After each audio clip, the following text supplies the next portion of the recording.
So UFC Fight Night Holloway versus Allen is going to be coming up this weekend. This is my full card preview and predictions. Hopefully you don't mind the terrible audio in this video. It's kind of going to be like this for the next week or so because I'm not at home right now. I don't have my fancy microphone set up.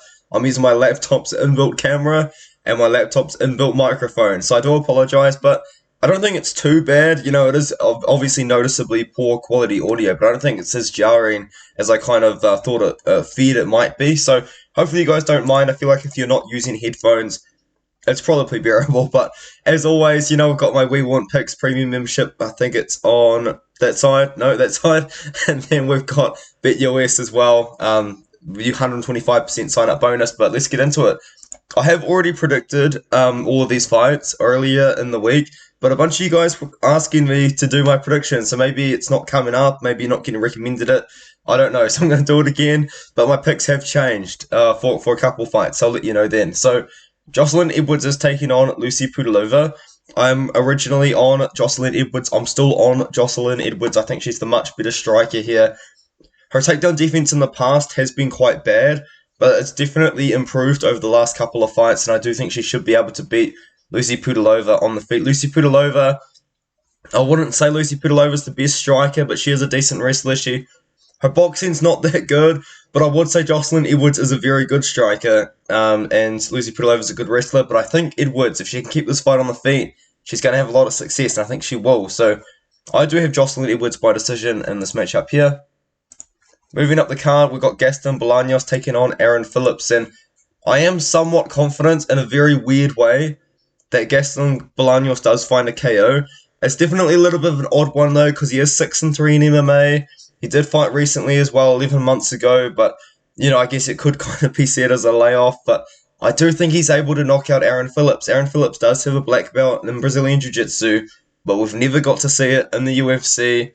And I've never really seen him shoot for takedowns either. Like he's I think he's going to be stuck on the feet with Gaston Bolanos, and I think he's going to get knocked out. So I do have Gaston Bolanos by knockout on this one here. Very good Muay Thai, very good kickboxing. I don't know where Gaston Bolanos' ceiling is in the UFC, but I think Aaron Phillips is a winnable matchup for him. It is worth noting that Aaron Phillips probably is the best opponent he's ever fought in his entire career.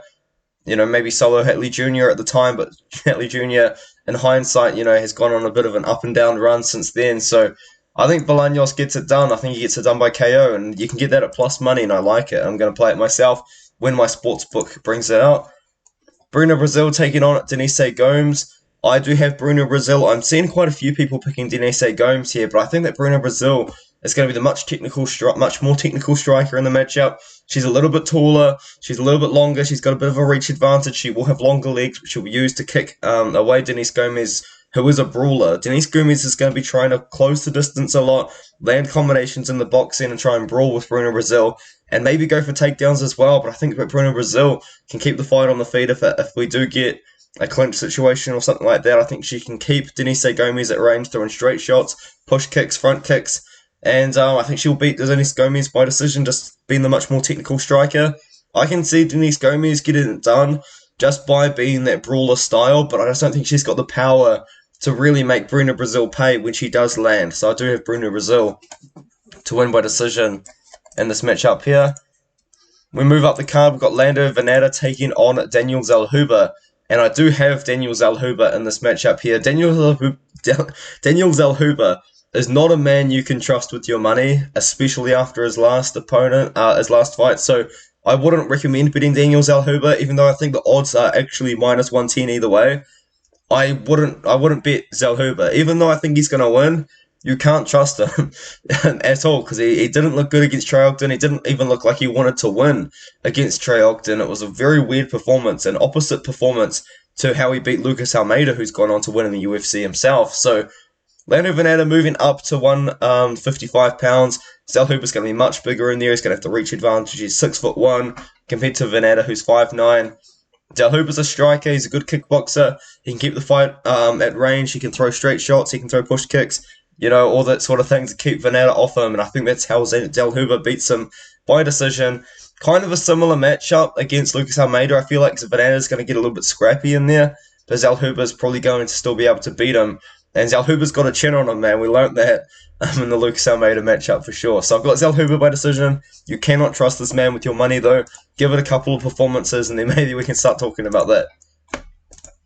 Moving on up the card, Piera Rodriguez taking on Gillian Robertson. I'm very tempted. I'm very tempted to pick Gillian Robertson, honestly, but I just don't think I will. You know what? I like Gillian Robertson. And, it's really hard to pick this fight because Gillian Robertson, she's moving down from 125 pounds. She's a really good grappler. She does kind of struggle to get the fight to the ground, and she is not a very good striker at all. But she's a very good grappler, and she just submitted Rosna Munhoz very quickly in that grappling tournament. Whereas Piera Rodriguez, I feel like, is a decent striker. She's not an amazing striker, but she's a decent striker. She can defend takedowns. She can get her own takedowns. I am going to go with Piera Rodriguez. Would I be surprised if Gillian Robertson won? Absolutely not. I think Piera Rodriguez wins a decision by just being the better striker. But honestly, Robertson could be very live. I feel like there's a very good reason why Robertson's moving down to 115 pounds. Because I believe she spent her whole UFC career at 125 pounds. But I feel like when she submitted Rosna Munhoz, she must have thought something like, man, like, I can submit these smaller girls really easily. Maybe I should move down. So that's what she's doing. And she's taken on a tough test to make her 115-pound debut in the UFC, but I've got Rodriguez. I'm not that confident in it because Gillian Robertson is very live to find a finish in this matchup. And now we move on. Ed Herman taking on Zak Cummings. I do have Zak Cummings here. It's a tough fight to kind of get the best read on, and the reason for that is they're both pretty old. Zak Cummings hasn't fought for 2.5 years. Ed Herman hasn't fought for a year and a half now, a year and a bit now. I like Zak Cummings here. Ed Herman is looking slower than Zak Cummings did. Zak Cummings' last one was over to Kiriko, who wasn't in the UFC anymore. But he almost KO'd him with a head kick at the end of the fight.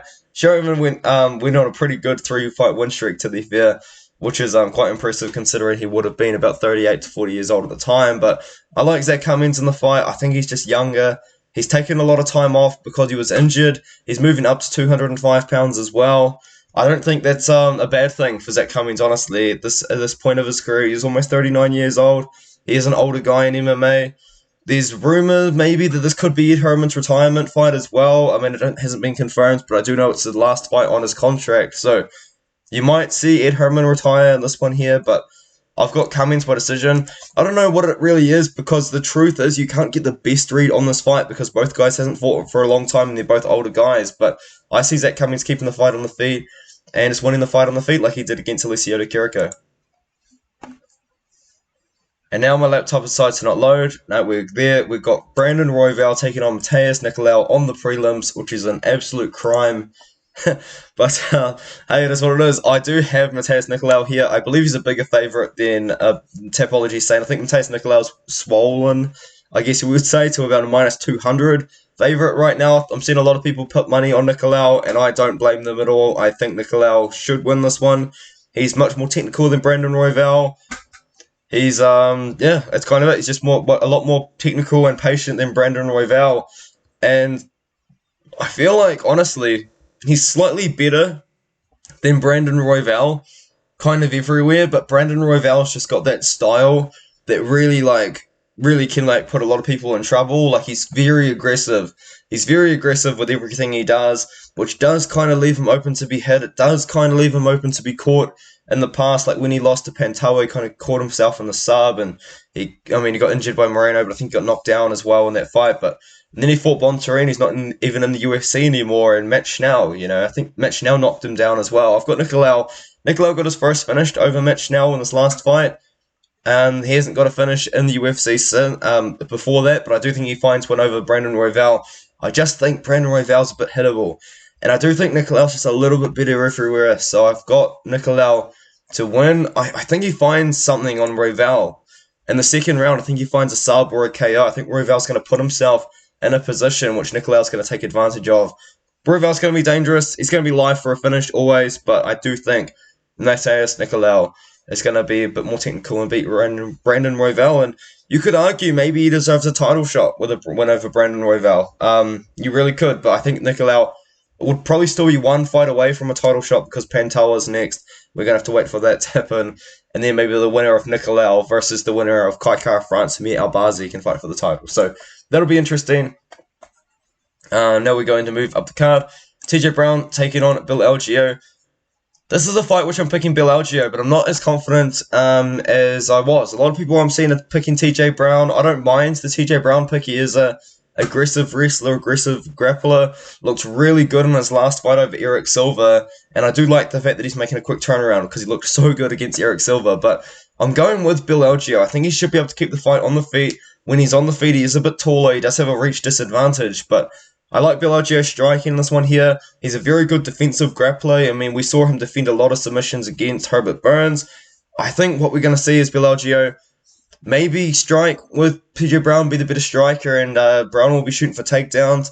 Brown has put himself in weird positions on the ground before, like he did against Shaylin and Becky. Maybe he does the same thing, and Bill Algeo can even have his own grappling success, but I don't think Algeo wins this fight by decision. Now we move on up the card. We've got Clay Guida taking on Rafa Garcia. I do have Rafa Garcia in this one here. I think he gets it done over Clay Guida. Rafa Garcia's got good enough wrestling to defend Clay Guida on the feet, and I think that Rafa Garcia is going to be the better striker. So I think Rafa Garcia, at this point of Clay Guida's career, the 41-year-old, I think he's going to get beaten by Rafa Garcia on the feet. You know, Rafa Garcia is a good striker. He's a good boxer. Maybe we can see a finish on the against Clay Guida, because Clay Guida's an older guy now. I just accidentally clicked an ad, I think. Yeah, Clay Guida's 41. You know, he's taken a lot of damage in his career. Rafa Garcia is young, up and coming. He just beat Mahashati in a striking battle, which was very impressive. I think Garcia gets it done. I think there's a feeling, I've got a feeling he gets a finish, but I'm going to pick Garcia by decision in this matchup here. If we move up the card again, we've got Pedro Munhoz taking on Chris Gutierrez. I'm picking Chris Gutierrez. I'm not as confident in Chris Gutierrez as everyone else is, though, because I feel like maybe I'm making a mistake, but I do judge Chris Gutierrez based off some past performances, maybe a little bit too much, because I keep bringing up against Cody Durden, a flyweight. He got taken down and 10-8'd in the first round. Then he come back and won, which is, well, we'll come back to a draw, but he got 10-8'd by Durden in the first. And then since then he beat Felipe Colares. He's not even in the UFC, and that was a close fight. And what's going on with my PC right now? Andre Ewell's not in the UFC anymore. Denard Bakare, you know, he's probably one loss away from being cut, but that was a really good win though still, because he KO'd him on the feet. And then Frankie Edgar, you know, it's an old Frankie Edgar. I genuinely don't know what's going on. Oh, wait. But anyway, Pedro Munhoz, I feel like Pedro Munhoz, if he can take Chris Gutierrez down, he's going to have a lot of success, but I feel like Chris Gutierrez isn't the same fighter that fought Felipe Colares. I feel like he's not the same fighter that fought Andre Ewell. I feel like maybe something happened in this period of time. Maybe Chris Gutierrez just started to take his career super seriously. Maybe he started training full-time. But man, like Chris Gutierrez all of a sudden is a much better fighter than he was, and I think he can knock out Pedro Munhoz, man. Pedro Munhoz, though, the difference is the level of competition these guys have fought. We're talking Frankie Edgar, Jimmy Rivera, Jose Aldo, Dominic Cruz, and Sean O'Malley. Compare that to the guys that Chris Gutierrez has been fighting, you know? So I've got Chris Gutierrez. I think he does find the KO, but man, I'm not as confident in him as everyone else is against Pedro Munhoz. Now we move on up to Ion Cutelaba versus Tanner Boser. There's absolutely no way that this fight goes the distance whatsoever. Ion Cutelaba will either finish Tanner Boser in the first round or gas out Cheyenne, and Tanner Boser will win in the second or third round if he doesn't get finished in the first. Tanner Boser is a heavyweight. I think he's only fought at light heavyweight once his whole career in the past. But I think it's probably a good move for him just because he's a little bit undersized at heavyweight. It was either maybe go down to 205 pounds or maybe put on a bit of muscle, put on a bit of weight, and just be a bigger heavyweight because, you know, he's walking around like weighing in at 225, 230 pounds, and all of his opponents weighing in like 250, 260. So, I don't know, makes sense. Going down to 205, apparently UFC told him that he's got more opponents that they can match him up with at 205 pounds. I've got Tanner Boser in the matchup. There's a good chance, though, Ion Cutelaba puts that wrestling down and starts wrestling Tanner Boser to kind of save his career because Ion Cutelaba, he does have a wrestling base. He does kind of like to wrestle. He's kind of tried to wrestle in the past too, but just gets finished. he's a highlight on a lot of other people's reels. He does have a highlight reel himself, but a lot of people have got highlight reels out of him. So I think Barboza knocks him out though in the second round. I think Ion Pudilova will look to take down Barboza. Barboza doesn't have the best takedown defense in the world, but that was at heavyweight. I'm kind of going to trust Barboza to be able to defend everything. Pudilova throws at him in the first, so I've got Barboza to win by knockout in the second round and maybe the third round. I just think this fight won't go the distance. I think fight doesn't go the distance on this fight. It's like minus 250. And I kind of like matching that up with the Bolanos-Phillips fight because it's either Bolanos by KO or Phillips by submission, in my opinion. Although Phillips hasn't really submitted anyone, I think Phillips will be looking to take Gaston Bolanos down, you know what I mean? I don't think Phillips will be looking to kill him. So I feel like the Bolanos-Phillips fight doesn't go the distance, and a parlay with Pudilova-Barboza fight doesn't go the distance. Could be pretty decent. But anyway, Dustin Jacoby taking on Azamat Murzakanov. I do have Dustin Jacoby in this one here. I think this is like the perfect matchup for him. He's fighting a shorter opponent with a significantly shorter reach. Azamat Murzakanov, we've seen him beaten on the feet before by Tufon and Chukwi. He just dominated Devin Clark in that fight. We're not really going to see... I don't really expect Azamat Murzakanov to go for takedowns either, because he doesn't really go for takedowns. And even then, I think a lot of his takedowns were defended when he fought Tufon and Chukwi. I think he went for like a couple and they were all defended. But I like Dustin Jacoby. This is a perfect matchup for Jacoby. There's no way on paper he should lose to Azamat Murzakanov here. Murzakanov honestly could be fighting at 185 pounds. He's not the most technical striker. He's a shorter guy with a shorter reach. Jacoby's a former glory kickboxer. That's how he fights. He's a kickboxer for the most part. I just don't see him losing to Murzakanov. And you know what? Like, the fight with Khalil Rountree, I think, was actually closer than a lot of people think it was, but I think he still probably did win that one. Kerry Daeun-Jung, which is a very good win. I think he beats Murzakanov, man. I think Jacoby almost makes it look easy. This is a perfect stylistic matchup for Justin Jacoby. Now we move up the card. Alright, my pick switch. I have switched my pick. I was on Edson Barboza. I think it's time to start. I think it's time to start fading Edson Barboza. I don't know, man. It's just, it's so rough. I love Edson Barboza, dude. I've watched Edson Barboza for a long time. I haven't watched MMA for like the longest period of time because I'm young, but you know, I started watching MMA in my early teens.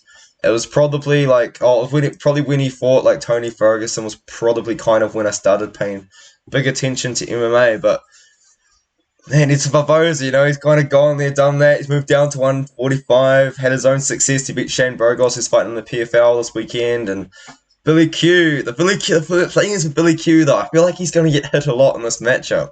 I think Barboza is going to hit him a lot. I think Barboza is going to have a lot of success, but I think over time, Billy Q's going to wear on him. You know, he's going to hit him with some body shots. I think he's going to wear him down because it's kind of what Billy Q does.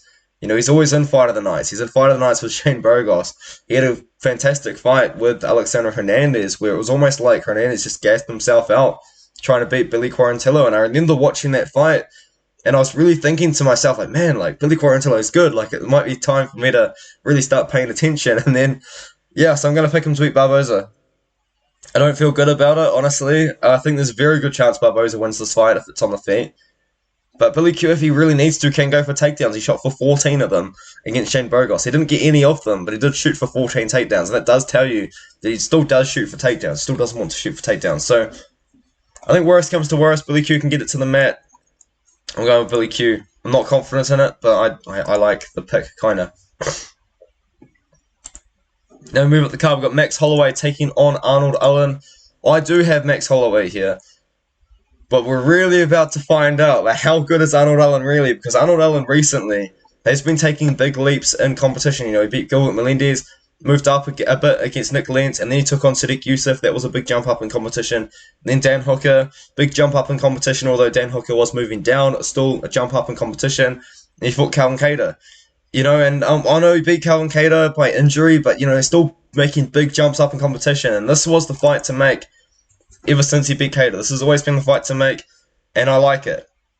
I got Max Holloway, though. I think Max Holloway...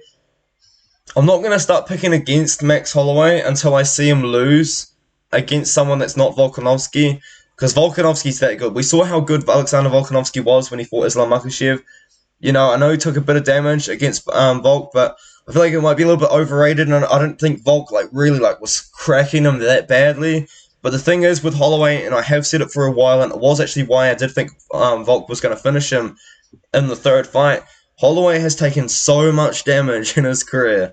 This man has taken over 2,000 significant strikes, I believe, in the UFC, and he's not been knocked down. I mean, Dustin Poirier kind of did it, but it was against the cage, and Holloway's got a chin on him, man, and eventually that chin is going to crack. But I don't think it's going to crack against Arnold Allen. I feel like I've got a really bad feeling about Holloway.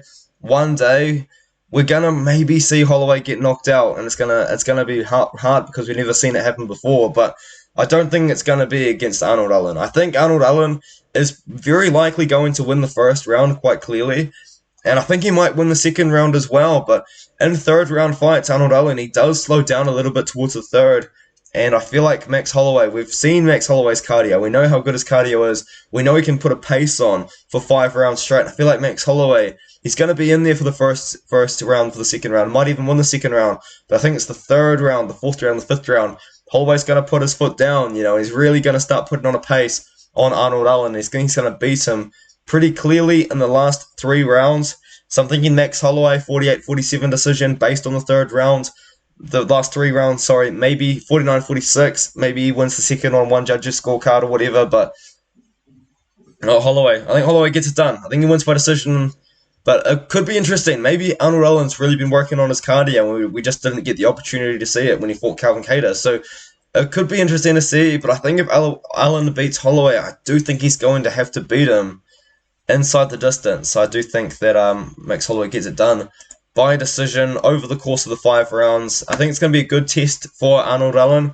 If Arnold Allen beats Max Holloway, he's definitely next in line after Yair Rodriguez fights Volkanovski. I'm picking Volkanovski to beat Yair Rodriguez. I think Arnold Allen would be the next in the line there, and I think that would be a good fight. Volk versus Allen, or Yair versus Allen. That would be a good fight too, but let me know what you think in the comments. I apologize about the laptop and all that. Road to UFC was announced yesterday, and I'm thinking about making a video on that too. So let me know, and I'll see you in the next one.